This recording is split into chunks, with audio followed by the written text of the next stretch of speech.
It is my pleasure to welcome back to the program Dave Mann from the Hope Project. Dave, kia ora. Thank you for joining Kia us. ora, Andrew.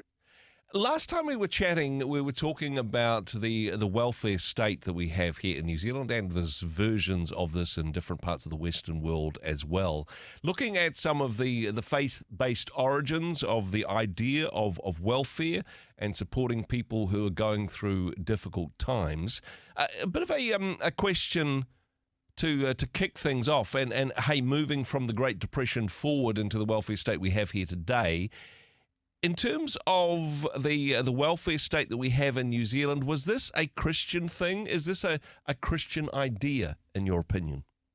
Yeah, absolutely it is. And I mean, that last conversation we had, I shared the story about the Salvation Army and how Yeah, William Booth put together a book, sort of Darkest England and the Way Out, really envisaging the extent that Christian care could go to, which was beyond what the Salvation Army could ever do. yeah, And I think it really sparked a vision throughout society of a state that would begin to take on those roles.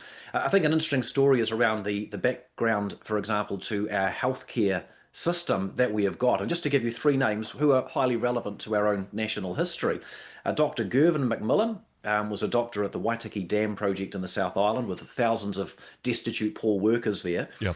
And they started a health system where, with a monthly bit of pay from these poor workers, they would have a free health care. Okay. And he was friends with the Presbyterian minister, Arnold Nordmeyer, who was friends with the unionist Jerry Skinner. And I mention their names because these three men then conspired together, imagining what would applied Christianity look like? What could a healthcare system in a nation be like? And they imagined, let's say, a doctor for everybody, but a public system that identifies and works to try and cure diseases. They then all ran for parliament, winning respectively in the areas of Dunedin, Oamaru and Motueka, in the landslide Labour Parliament victory of 1835, which 3 years later resulted in the Social Securities Act of 1938, Yeah. which included a free hospital system. And so if we just look at the genesis of that story, what we've got is three clearly Christian men, one of them even a reverend, looking at the state of healthcare and thinking, if Christian values are in our whole society, how does this actually work its way out? And working out that government in a Christian society could have a role to play. Some people will get confused in the details and going, yeah, but the whole idea of the welfare state, of this cradle to the grave idea that the state is like this maternal figure that will look after us. This actually sounds more socialist than Christian, Dave. Yeah, absolutely it is. I mean, the reaction of a lot of people, and you can read about this in, I guess, in the history, even through there's a whole reaction to socialism. Socialism is almost a religious ideology in some ways. It's the belief in a bigger government who takes care of the state. Yeah. The opposite sort of view is belief that the individual is of the greatest value, which is where we get the idea of the limitation of government powers. So socialism is communism light, for a definition, and socialism is just the government getting bigger and bigger to take responsibility to care for us, so we don't actually have to take responsibility to care for each other. The problem is we're all a bit socialistic. For example, if there are children being beaten up in a house, somebody has to have the authority to intervene. We want the government to do that. Yeah. So they need some tax money and some people employed. So we're all socialistic to some extent, but Christians have typically been against it because it took 1,000 years of painful history to believe in the limitation of government powers and get our political and economic freedoms that we've got, Yeah. and personal freedoms. The problem with the Great Depression in this era is that Christian charity couldn't sustain it. And in a context where Christian values were becoming societies, like, just for one quick story, that the Women's Christian Temperance Union, it's an evangelistic organization. Who does charitable care? The answer is Christians do. That is the answer. It's Christians.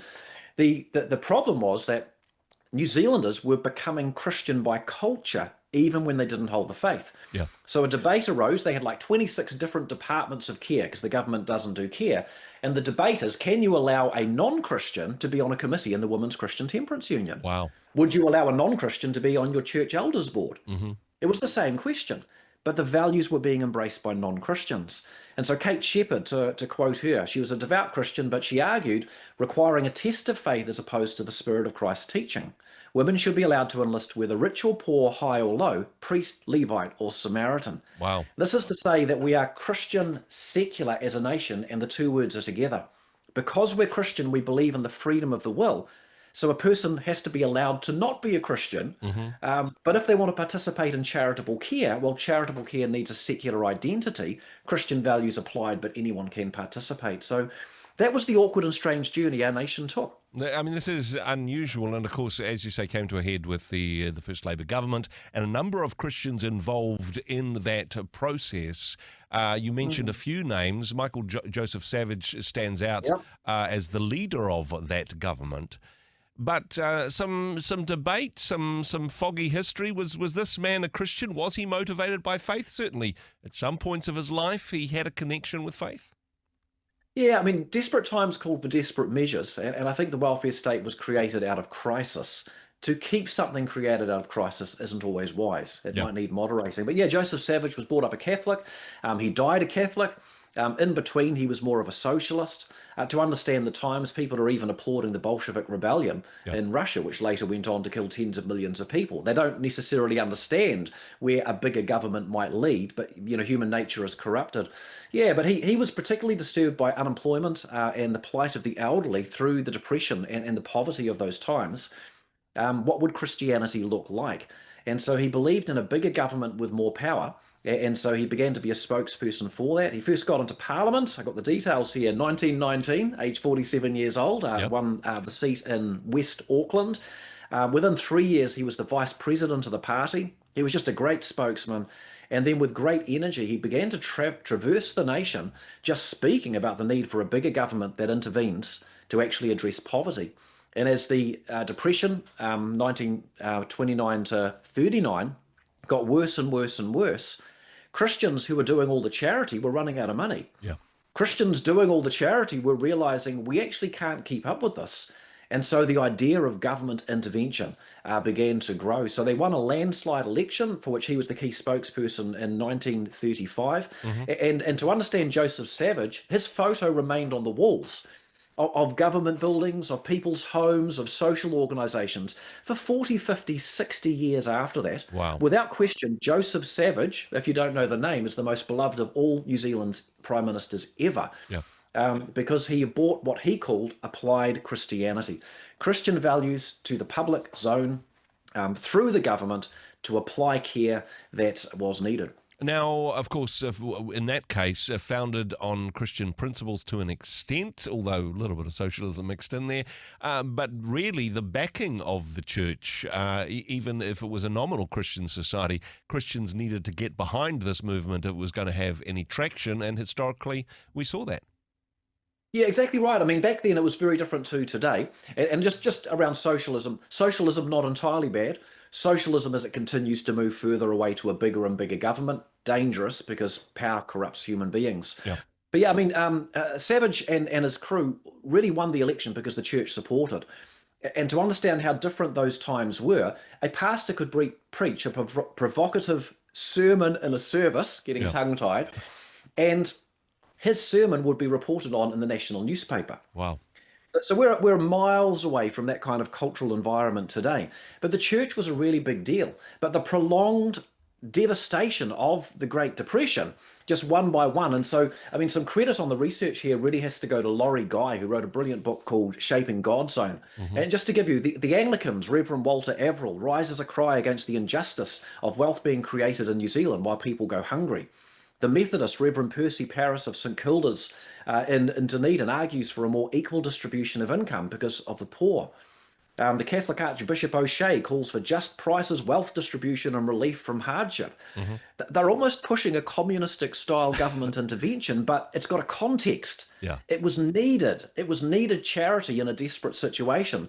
The Wanganui Ministers Fraternal, to make them famous, put out a manifesto in support of any and every effort to bring about employment for the unemployed. Wow. The Baptist Social Services Association called for unemployment to be addressed, securing for any worker at least the minimum work needed to have a decent family life. And so it was the right thing to do. Desperate times call for desperate measures, And of and course- the welfare state began. And of course, there is plenty of scripture to say, hey, care for the widow and orphan, stand up for the destitute, and there's certainly lots of scriptural backing there. I suppose the problem begins, though, that when the state replaces the church's function in society, even if it's motivated for good reasons. Perhaps if the state is going to look out for us, maybe we don't need the church, maybe we don't need faith as much as we used to as our society becomes more secular. That's exactly it. Yeah, I mean, charity has to come from care in the heart. And just as we talk in Christian circles that programs don't reach people, people reach people. Yeah. Programs don't care for people, people care for people. A government department doesn't care for people. It can set up care, but care comes from the heart of the individual. And so, I mean, I've just got three things I've scribbled here, which I think are weaknesses of the welfare state. They can all be addressed by values and beliefs, though. But first of all, we separated work from income.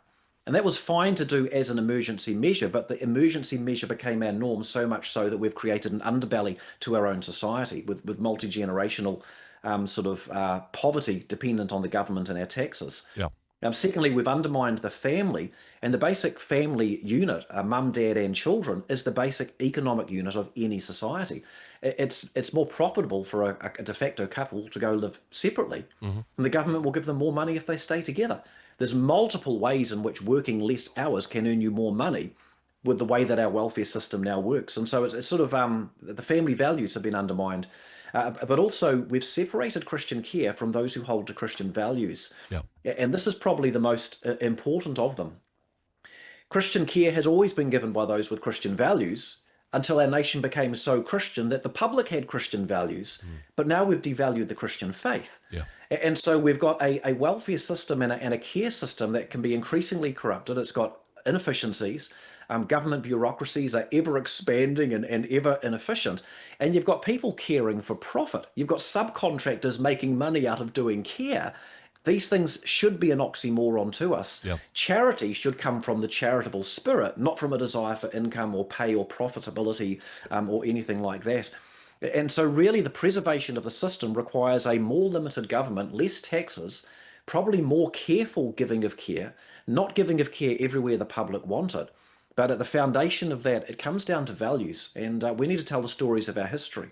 We need to understand the Christian values that birthed the system. Only then can we get the balances and the checks in place that might be needed to actually sustain the amazing system that we do have. And of course, when you look at the charitable sector today, there are still many who are motivated by Christian values. Churches and Christian organisations involved there, although the water gets a little bit murky because some of those are dependent upon government contracts as welfare providers for the funding that they need to assist and do, and certainly not a criticism of that, but it's perhaps a slightly more complicated equation than it was back in Joseph Savage's day, back in the 30s there. Hey, so important to understand our history, how we got to where we are today. Dave, thank you so much for the work that you do. Thanks for joining us on the program. Right. Cheers, Andrew. Hey, thanks very much for joining us in the Rhema studio. Thanks very much for watching the interview. It's kind of nice to have an audience, actually. And if you did like what you watched, then do give us a like, do give us the thumbs up. And if you'd like to see more interviews like that one, or perhaps even better, subscribe and those interviews will come straight to you. Don't forget to turn on your notifications, and we'll see you in the next one. Cheers.